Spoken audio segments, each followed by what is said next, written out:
What's going on, y'all? It is packing day. It's a tough, difficult, more work kind of packing day. After being in one place for 3 months, there's a lot of things that got taken out and almost forgotten how to put back. One of the biggest items was the Anderson Ultimate hitch. Had to put that back in today. It's kind of hard to pull a fifth wheel without a fifth wheel hitch. And I like to pull with the Ultimate Anderson fifth wheel hitch. I know it sounds cheesy. We really do love the Anderson brand products, so been talking with them recently, hoping to possibly bring y'all some more Anderson products that I want to try out. So might they liked my idea, so might get a few more items in here to kind of bolster the situation and show that off. Looking forward to sharing that with y'all. I got that all put in. That thing is great. Just a little over 30 pounds, super easy to carry. I took it out because when we stay here, we're here for Christmas. And we had so many Christmas presents to take to various family around the San Antonio area. It just made sense to take the hitch out. So thankfully it's, at just around 30 pounds, it's pretty easy to take it out and pretty easy to put it back. But I had to get it out of there because I had taken the hitch and put it on our new bike rack. We got a pretty good sized bike rack back here. And I'm doing some reconfiguring, doing some moves. So originally when we bought Tanya's e-bike, I got a 4-bike rack that claimed it could handle the weight, and that was a lie. So I've now got this cargo type bike rack that handles a greater weight than the previous one. Also learned my lesson, don't put your heaviest bike furthest out away, because then it's got more leverage to make it bounce up and down, which is not good. So let me turn the camera around and show you what I did here. So with these electric bikes, they've got this, I think it's a 3-inch wheel, super wide. And as you can tell, this right here is supposed to go around the bicycle tire to hold it in place, making this so that it can do 1, 2, 3, 4 bikes on this bike rack. So we honestly don't ride this thing enough. It literally has cobwebs. Whatever. I was looking through and I found where with this specific bike rack, people put this specific bike on here and they did the wheel between 2 of these and it held it in place. So I had just stashed a bunch of stuff back here, including my Anderson Ultimate hitch. Obviously that's got to go in. I can't leave tomorrow without a hitch, right? Without a hitch. That's almost a double entendre kind of joke right there. Anyway, so I put the e-bike back here and it's up there.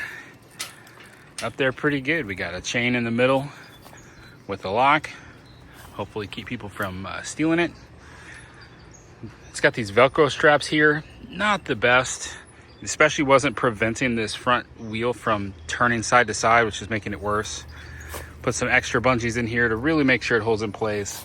Put some little bungees in here to keep that wheel from turning, keeping that locked in place. So it's on there. It's pretty secure.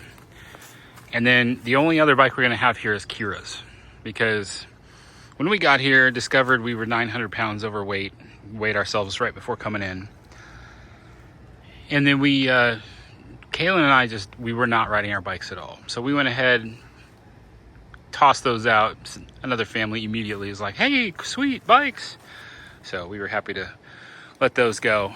So now we'll just have one more bike will come right here in this spot, which will be Kira's bike. She doesn't ride it as often, but she does ride somewhat more than anybody else does. So I like still having this thing because sometimes we get to the big 1,000 Trails parks that are just really huge. And even though it's supposed to be Tanya's bike, a lot of times I'll use it to maybe just go to the bathhouse, things like that. And sling my towel over my neck and my bag with my shower stuff on it and just kind of zip over to a bathhouse and take a shower. That's been nice to have. So that's the e-bike. I feel like I should do a video of how good this bike is when someone completely abuses it. Because we do not take care of this thing. Like a lot of other people, they're still mint condition and beautiful. And this thing's just been abused. The chain just so rusted. Brakes are looking pretty rusted. But the thing is, is it just keeps working. It just keeps running. It's got a button that's broken. It just keeps going. So that is a testament to that brand. Hey, even if you're not the brightest guy like me and don't know how to properly take care of a bike, these things will still work, giving it some value. Just, you know, take better care of yours than I do. And we got a new tent. This was given to us by some friends. Our friends Rick and Denise. They didn't give it to us, but what they did do is when somebody was giving it up, they actually carried this thing around with them for, I think, a few months before they got it to us. That was really nice of them to do that. And this has turned out to be way better than Tanya's previous white tent that was destroyed in the tornadoes of 2024. So we were really excited about this. We're gonna do some changes with how we're carrying the tent with us through the year. Since we're so overweight, I'm planning to actually stash this in the back of the truck. That should work. So that's part of what I'm working on today. Got to get this tent packed up, put away, so that we're ready to go. And I got the grill firing up, about to be cleaned. It's time to make the donuts. If you've watched our channel for a while, Tanya and I and Kaylin are carnivore. Kira likes to eat meat too. So we will make up burger patties with just a slice of cheese on them, and we call them frosted donuts. And we will eat those cold on travel days. So tomorrow's a travel day, got 225 miles to go. I'll make about 12 donuts. What I do is I put parchment paper across here, and I'll form them all out into the shape that I want them, get them cooking. Once they're done, I cool them on paper plates, and then I stick them into gallon freezer bags, usually about 3 of them in a bag, and we refrigerate them. Then the next day, I just take them and put them in a cooler, and they're ready to go. So yeah, packing day in a nutshell. And you know what? Just thought of something. I should introduce you to somebody. Maybe you already noticed it in the front of the camera, but we've got a new little friend, a fuzzy companion that's joining us on the adventure. Let me I'll turn this back around. This is Kai. Kai is short for Ulu Kai. Hey, buddy. Hi, Kai. Kai is older, campground cat. He was very aggressively affectionate with us. We leave the door open to the camper. I go inside, and he's like walked into our camper and is on Tanya's lap, like trying to give her kisses. We're like, hello. And he was not scared of Daisy at all. So we decided to start taking care of him, feeding him. Unfortunately, he's older. He would be getting into fights here around the campground. And a lot of times he'd come home, be all bloody. He was going around spraying all over the place. He's estimated to be over 6 years old. He is missing a lot of his teeth. And on top of that, it appears that he actually has stage 4 kidney damage. Since we were feeding him, the campground decided he's our responsibility, and we had to get him fixed, just pretty much because we were feeding him. So that's all been taken care of. His rabies shots are done. He had a really nasty wound behind his shoulder in the front, so he's had antibiotics and pain medicine. He is doing much better. He actually goes for walks with us, which everybody around the campground has thought is just adorable, because he will just follow me, and I can turn around and call him like that, and he just hustles up to catch up to me, and then he gets treats when he goes for a walk. And we did try to keep him inside after he was getting into fights. The problem is, with his kidney failure, he starts peeing on a lot of stuff. We had there's some of the foam padding right there. Our bedding got pretty much ruined.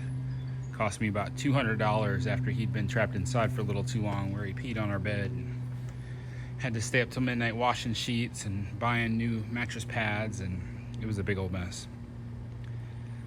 But have to keep up with keeping the litter clean a lot more often, still letting him outside so he can do his business. He's older, so he's not gonna stop spraying. Unfortunately, they said that's just kind of it's a learned habit that he had. So unfortunately, he's gonna keep doing the spraying. I told the campground I did what I could. The veterinarian actually was saying, are you sure you want to pay this money to get him neutered?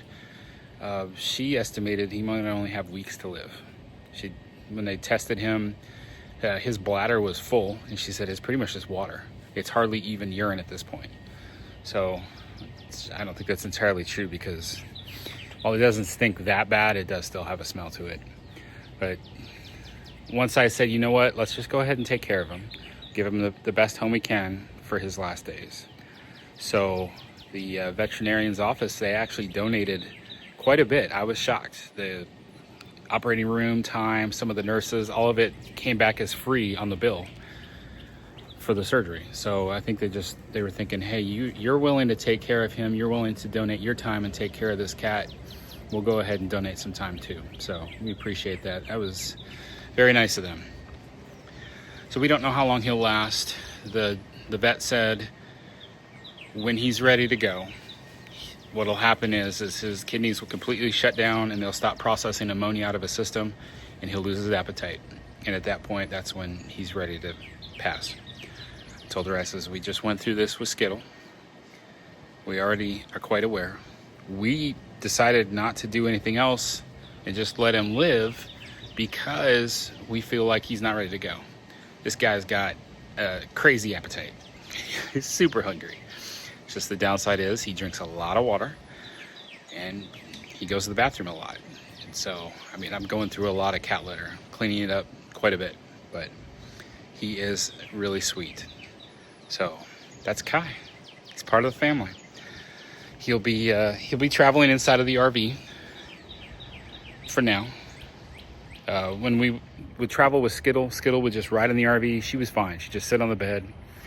With him, with his bladder problems, I'm a little worried about that. So I got a little collapsible kennel where he'll have enough space to move around inside of there. And then if he has a urinary problem on his bed or whatever, I can just wash it, as opposed to when I get somewhere and I have to completely change out my bedding, which gets to be a lot more expensive. So we'll see how this goes.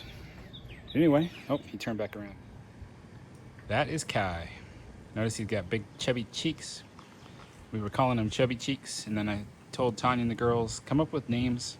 Look at what Chubby Cheeks in other languages is. And we settled on Ulukai, which was like fat boy in Hawaiian. And then we just call him Kai for short. So he's become a part of the family.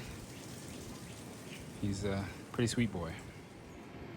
Well, I need to get back to work. It's time to make the donuts.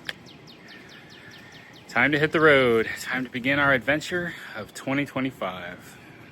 Hoping to see Maine again, hoping to see New York, and even hoping to see Washington, D.C. this year. We'll see how this all plays out. All right, remember, life happens.